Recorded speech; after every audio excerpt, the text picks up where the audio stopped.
Now, in the book, A Negação do Brasil, O Negro no Telenovela Brasileira, which means denying Brazil, blacks in Brazilian soap operas. This is what this book is. It was a watershed moment.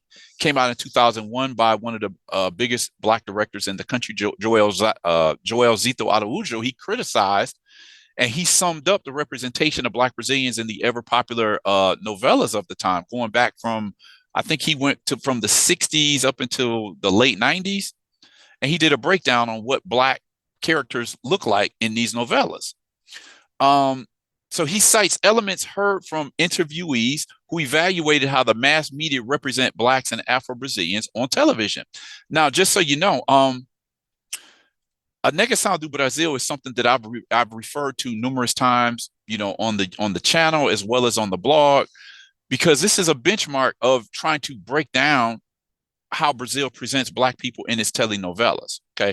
It also has a documentary that I'm going to be talking about in a few days, one of my upcoming videos, because even though I've referred to it, I think I do need to do just a whole breakdown on that particular documentary.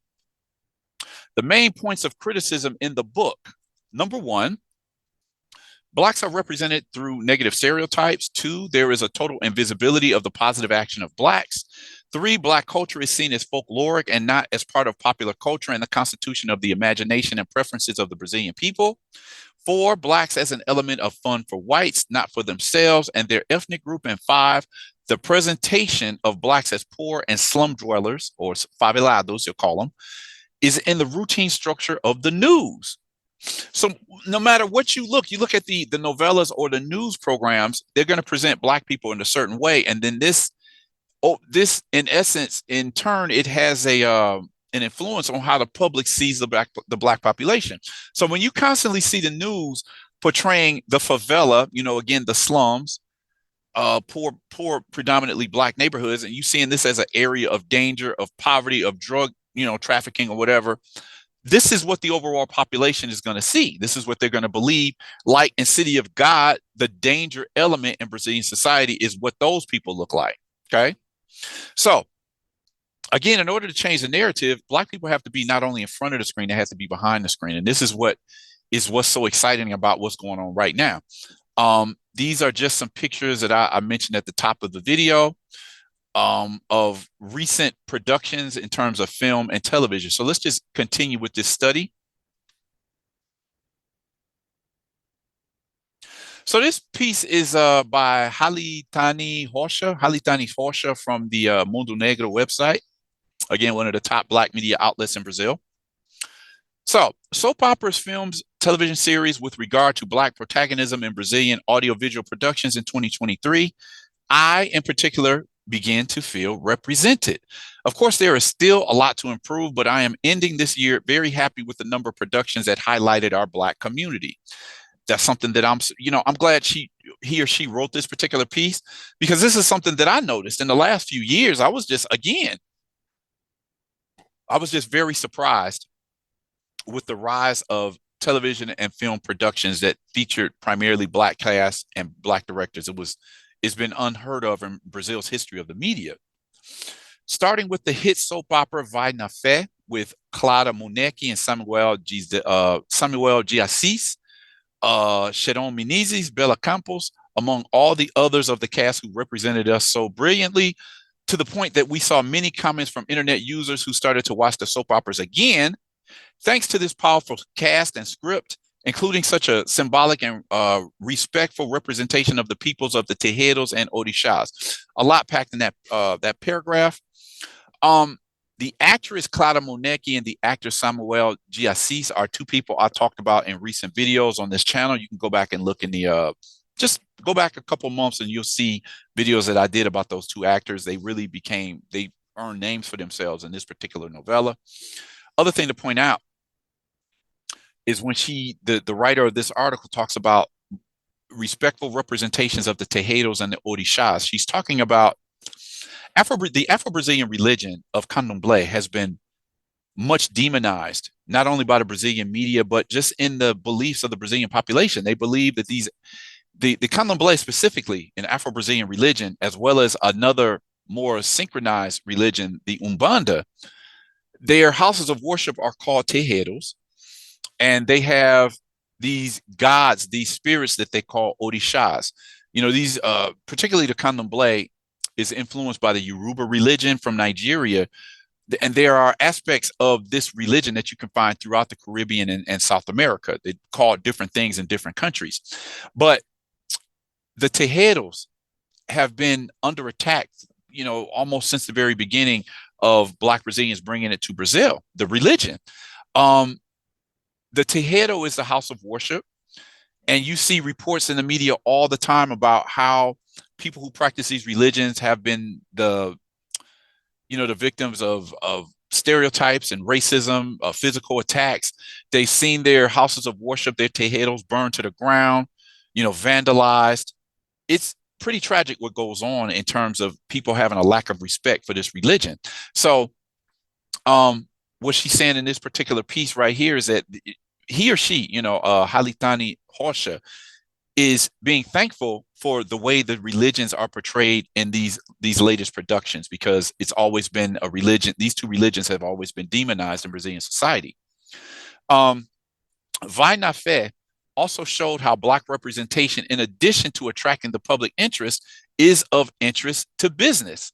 It became the highest grossing soap opera in the history of TV Global, winning a total of 15 sponsors and 16 advertising actions, surpassing the record of the 2012 phenomenon novella, Cheias de Charme. So not only was it good for Black representation, but, sponsors of these novellas made this one of the highest grossing novellas in the history of Brazilian television. So this idea that we're not going to put Black Brazilians on the cover of magazines, we're not going to put them as, a majority in a cast because nobody's going to watch it, no one's going to buy it. And this definitely proved that that's not true. Okay. Over the years, I've seen an increase in Black faces on, at the newsstands that you'll find throughout Brazil. So this representation has grown in the last decade. It's something that you really can't deny. So this is from the novella Amor Perfeito. Keeping it moving with Amor Perfeito and Terra e Paixão. For the first time, Global showed all the soap operas with Black protagonists. The historic feat in prime time on free TV still gained international prominence, as in the British newspaper The Guardian. This was a big story.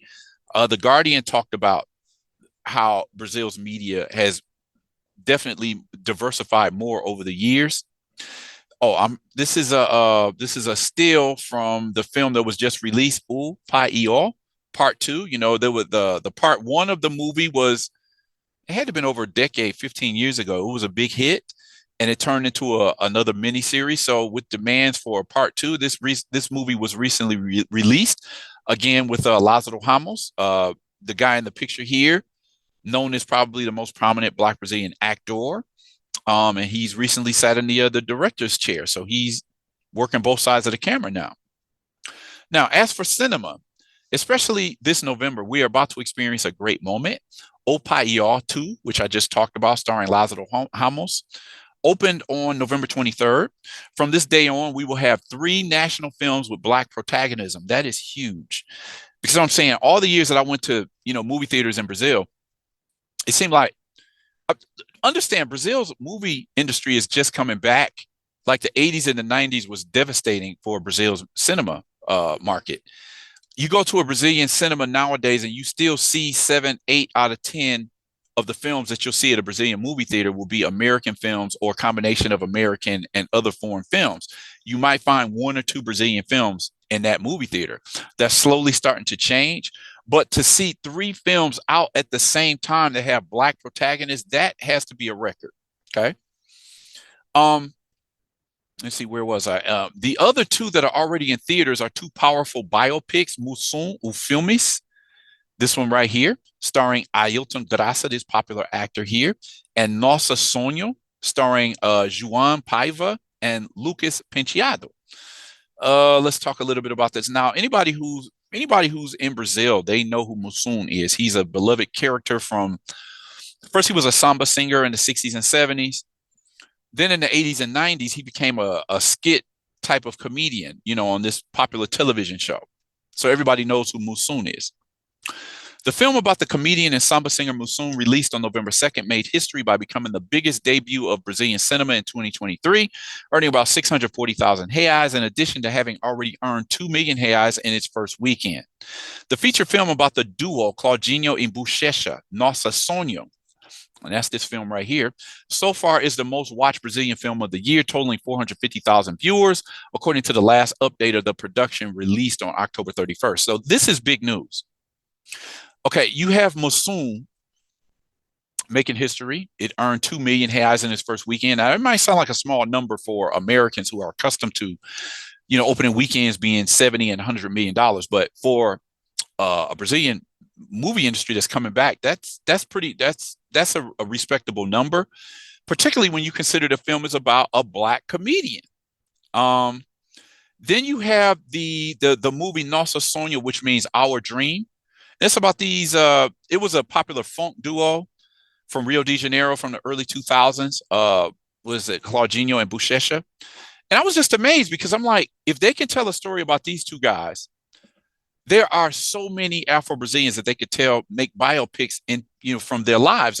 Just got word that Carolina de Jesus, one of the most important Black female writers in Brazil, she told her story about growing up in a slum in Sao Paulo, and it was translated into like 60 languages. She became a celebrity, I don't know, about 50, 60 years ago.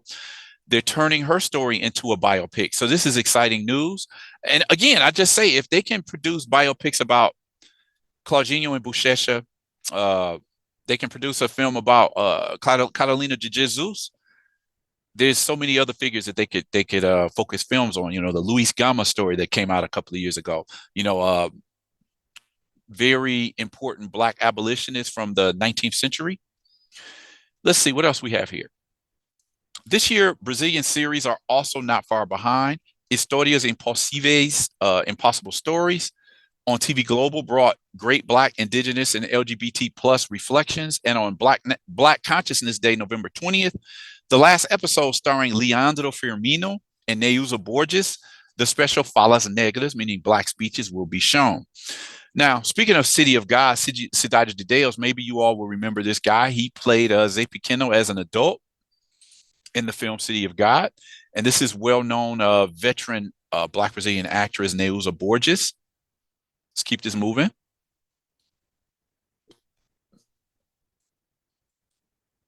In the streams, we had the great success of the series Cangaço Novo with Alice Carvalho and Tainá Duarte, an original Amazon Prime Video. In addition to debuting at the top in Brazil, the production also debuted among the top 10 most watched in several African nations such as Angola, Burkina Faso, the Ivory Coast, Mali, and Mozambique. So this is something else that has to be pointed out, because Brazilian productions, not only are they popular in Portuguese-speaking African countries like Angola and Mozambique, some of them are shown in other African nations. So, I know that particularly when we live in the United States, we're not really familiar with the media of other countries, but this is exciting news because you got images of Black Brazilians that are being shown in other countries outside of Brazil as well. Just be aware, these films, some of them you can get on Netflix. Some of them, they're available in DVD. Like I said, the Cidade dos Homens, Cidade de Deus, you can get those films, those miniseries on DVD, and they'll have full English subtitles, for those of us who don't speak Portuguese. In addition, let me take a look at this real quick. Soon we will also have the opportunity to follow the Paramount series Anderson Spider Silva, which will tell the life story of the mixed martial arts fighter who became one of the most important athletes in the world, premiering on November 16th on the streaming platform. Okay, so you got a mini series about Anderson Silva. For those of you who are mixed martial arts fans, I'm sure you all know who Anderson Silva is. The article goes on to say, I apologize if I failed to mention some Brazilian production with Black protagonism released this year here, but for the first time, I lost my breath when thinking about each one. Now, I want to add this because, there are so many, films that have come out with majority Black cast in the last couple of years that I'd have to do a whole nother story on that.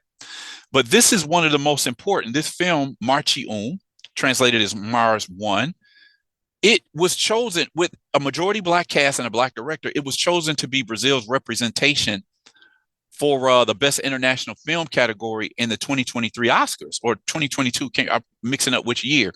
So this film didn't actually come out this year. I think it came out last year. But that is huge, you know, to have a Brazilian film with a primarily Black cast and a Black director. You know, it didn't make the final cut for the nominees for Best International Film, but just the fact that it was chosen for Brazil is big news as well. Another thing I want to point out, just to reiterate the point of the first part of this article, was that Black Brazilians have long complained about their representation in the media. This article from 2018 says actors speak out, Brazilian cinema is the most racist in the world. That's saying a lot. What else do we have here? These are all articles that you can find on the Black Brazil Today website. This is the 2018, this television series, Segundo Sol, came out. And it was highly criticized by Black Brazilians because it was set in Salvador Bahia, which is known to be 80% Black and brown, but you had a 90% white cast. How long will Black women be maids in Brazil's telenovelas? Okay. Here's the article that they talked about. The Guardian talked about Black Brazilians claim prime time as novellas finally reflect diversity in the country. Here's another article. This is the first part of the article that I read today. Black characters still have little space and are the target of stereotypes, which has long been a criticism of Brazil's media. Research shows that Black women are excluded from Brazilian cinema. They represent only 4.4% of the cast of films. Another report that's referring to the Guardian article, British Journal exalts Black protagonism in TV global soap operas. Here's another story. This is from the Guardian. They also cover this from the Guardian, what I just talked about. The lack of Blacks in the global novella is a target of criticism.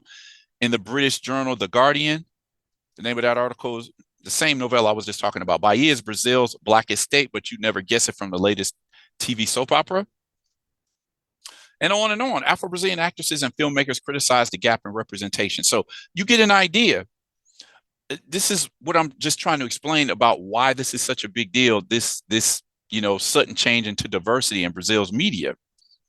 Of course, we still need advances so that there will be more and more productions with Black protagonisms, and without stereotypes, backstage with Black audiovisual professionals, more public and private investments in the sector, but proving representation with good results and revenue can be the way for us to achieve these goals. So today's material, I got the information from PUC Minas website, the Mundo Negro website, and the Brazil Escola from the UOL website. Curious to know what you all thought about this. Drop a comment in the comment section. Definitely share this video, like this video, subscribe to this channel if you've seen more than a few videos that you liked. Click on the notification bell so you'll be aware when I post a new video. You know, if you like this video and you think it deserves something, definitely feel free to drop a super thanks, or, you know, maybe a small donation to my my Cash App, which is Mr. Marcus72. That's MrMarquez72. And with that said, I'm going to end the video here and ask you all to come by and check out the next video that I post.